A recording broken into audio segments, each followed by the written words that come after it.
State hooks law of electricity. ఓకేనమ్మా, hooks law of electricity అంటే ఏంటి? డన్. సో ఎలక్ట్రిసిటీ అంటే ఏంటి? సో బలంతో తీసేసిన తర్వాత వస్తువు తన మొదటి ఆకారానికి మళ్ళీ తిరిగి వచ్చేస్తుంది. అంటే ఒక ప్రాపర్టీని మనం రకరకాలుగా ఏ డ్యామేజ్ చేసినా మళ్ళీ తిరిగి ఒరిజినల్ స్టేట్ కి వస్తుంది. ఎగ్జాంపుల్ ఇక్కడ ప్లాస్టిక్ రబ్బర్ బ్యాండ్ మన ఫోర్స్ తో రకరకాలుగా కలుపుతాం, మళ్ళీ దాని ఒరిజినల్ ఫామ్ కి వచ్చేస్తుంది. దాన్ని ఎలక్ట్రిసిటీ అని అంటారు.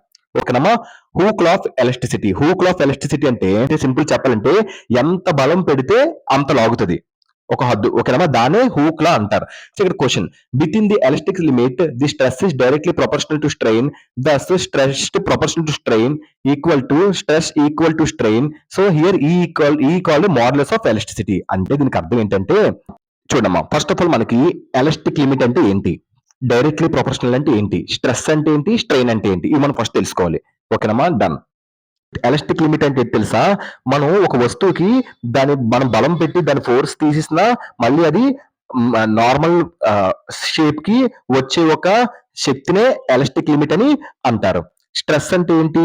వస్తువుపై ఎంత బలం పడుతుందో చెప్పేది స్ట్రెస్ అని అంటారు. డైరెక్ట్లీ ప్రొపోర్షనల్ అంటే స్ట్రెస్ అంటే ఏంటి? Force by area. So directly proportional అంటే ఏంటి?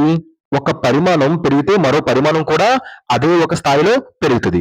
సింపుల్ చెప్పాలంటే బలం పెరిగితే పొడవు పెరుగుతుంది, బలం తగ్గితే పొడవు తగ్గుతుంది. దాన్నే డైరెక్ట్లీ ప్రొపోర్షనల్ అంటారు. స్ట్రెయిన్ అంటే ఎంతవరకు చేంజ్ ఏంటి, దాన్ని ఏమంటారు? స్ట్రెయిన్ అని అంటారు. మాడ్యులస్ ఆఫ్ ఎలక్ట్రిసిటీ అంటే ఏం తెలుసా అర్థము? అంటే ఇది చెప్తుంది అనమాట. సో ఇది ఏం చెప్తుంది? ఎంత మెటీరియల్ ఎంత స్టిఫ్ గా ఉంది, ఎంత స్ట్రాంగ్ గా ఉంది అని చెప్పేది మాడ్యులస్ ఆఫ్ ఎలక్ట్రిసిటీ అంటారు. ఓకేనమ్మా, దీనికి అర్థం ఏంటి? హూక్స్ లా అంటే మనం ఎంత ఫోర్స్ పెడితే అంత లెంత్ అనేది చేంజ్ అవుతుంది, ఎంత తక్కువ ఫోర్స్ పెడితే అంత లెంత్ అనేది చేంజ్ అవుతుంది. అంటే more force more change in length, less force less change in length. ఓకేనమ్మా, సింపుల్ చెప్పాలంటే స్ట్రెచ్ అని ఫోర్స్ కి డైరెక్ట్ గా ప్రొపోర్షనల్ అవుతుంది. ఓకేనమ్మా, సో దాన్నే హూక్స్ లా ఆఫ్ ఎలక్ట్రిసిటీ అంటారు. సో స్ట్రెస్ డైరెక్ట్ గా స్ట్రెయిన్ కి ప్రొపోర్షనల్ అవుతుంది. అది సింపుల్ గా చెప్పాలంటే.